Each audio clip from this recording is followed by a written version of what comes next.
তো আমাদের expectation management শিখতে হবে যে আমরা ঠিক আছে আমরা চাবো অনেক, তারপর যখন যতটা হবে অ্যাপ্রিসিয়েট করেন, তারপরে বলেন ঠিক আছে নেক্সট ফেজে আমার এটুকু দরকার।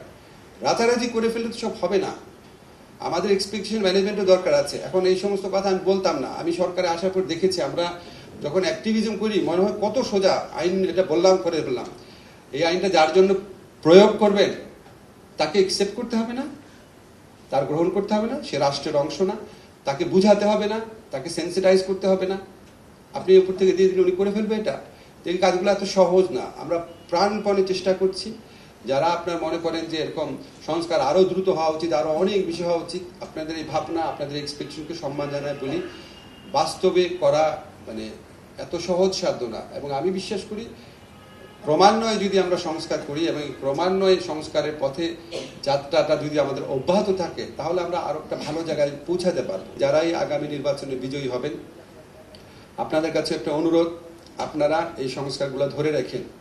সংবিধান সংস্কার নিয়ে আপনাদের অনেক রকম আপত্তি, অনেক রকম ভিন্ন মত আছে। এইগুলি সংস্কারে কিন্তু যে আইনগত সংস্কার, এখানে কিন্তু আপনারা কেউ ভিন্ন মত দেন নাই, কেউ দেন নাই।